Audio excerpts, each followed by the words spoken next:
امریکی مسلم دشمن پالیسی اور عام امریکی۔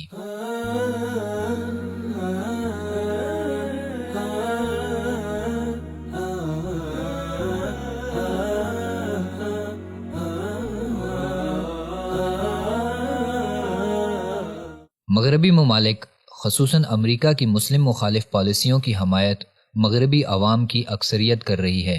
عام لوگ پیچیدہ ایشوز کی تفصیل جانے بنا اور ان کی گہرائی میں جھانکے بنا اپنے لیڈروں کی ہر بات پر بھروسہ کرتے ہیں تاکہ ان کی عام زندگی متاثر نہ ہو۔ 13 فروری 1991 میں پہلی خلیج جنگ کے دوران امریکہ نے 2 لیزر گائیڈڈ میزائل عراق میں امیریہ کے علاقے میں فضائی حملوں سے بچاؤ کی عوامی پناہ گاہ پر پھینکے، جس سے 400 عراقی شہری موقع پر زندہ جل گئے۔ اس واقعے پر شور شرابہ باقی دنیا میں تو ہوا، مگر امریکی عوام تب بھی خاموش رہی، اور اب دنیا سے یہ سوال کرتی ہے کہ وہ ہم سے کیوں نفرت کرتے ہیں، اور ان مظالم کا نہیں سوچتی جو امریکہ نے عراق، افغانستان، صومالیہ اور نائجیریا وغیرہ میں کیے۔ بہت سے امریکیوں کے علم میں یہ نہیں ہوگا یا وہ جاننا نہیں چاہتے کہ امریکہ دوسرے ممالک پر بلا وجہ حملے یا ان کے معاملات میں کیوں دخل اندازی کرتا ہے، اور اگر ان سے یہ پوچھ لیا جائے تو وہ اسے ایک پیچیدہ معاملہ کہہ کر جان چھڑا لیں گے، اور ان میں ایسے لوگ بھی ملیں گے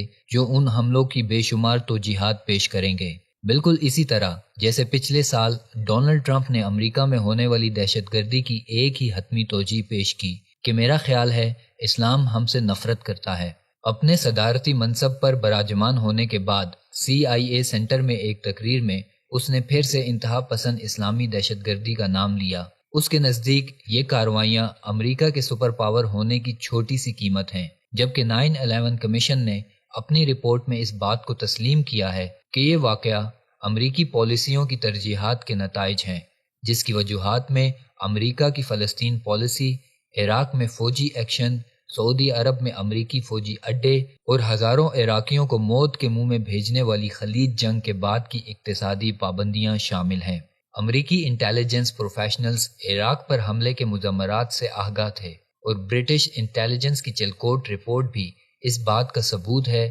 جس کے مطابق ٹونی بلیئر کو دنیا بھر سے اسلامی عسکریت پسند گروپوں اور افراد کی طرف سے عراق پر حملے میں حصہ لینے پر وارننگ دی گئی تھی۔ امریکہ یہ تسلیم کرنے سے انکاری ہے کہ مسلم دنیا فلسطین کی معصوم عوام کے قتل عام، غزہ کے محاصرے اور یمن، عراق، افغانستان اور صومالیہ کی عورتوں، بچوں اور نہتے لوگوں کے قتل عام پر مشتمل ہے۔ روس کی شام میں حالیہ دخل اندازی پر امریکی اسٹیٹ ڈپارٹمنٹ نے روس کو خبردار کیا تھا کہ اب اس کو اپنے مفادات اور شہروں پر حملے کے لیے تیار رہنا چاہیے، مگر یہی مشورہ روس نے امریکہ کو عراق پر حملے سے پہلے دیا تھا، جسے امریکہ نے کسی قابل نہ جانا۔ تشدد کو جنم دیتا ہے، اور امریکی تب تک خطرے میں رہیں گے جب تک اپنی خارجہ پالیسی تبدیل نہیں کریں گے۔ اگر امریکہ خلیج پر بمباری جاری رکھے گا تو عمر متین جیسے لوگوں کو فائرنگ کر کے نہتے امریکیوں کو قتل کرنے کے لیے اکساتا رہے گا۔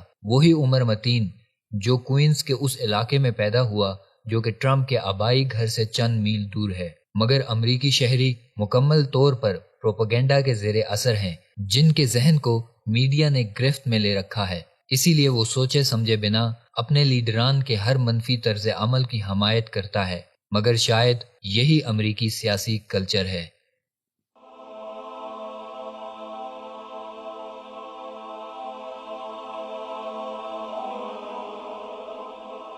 ایمان کی کرن، ہدایت کی شمع، وصال اردو۔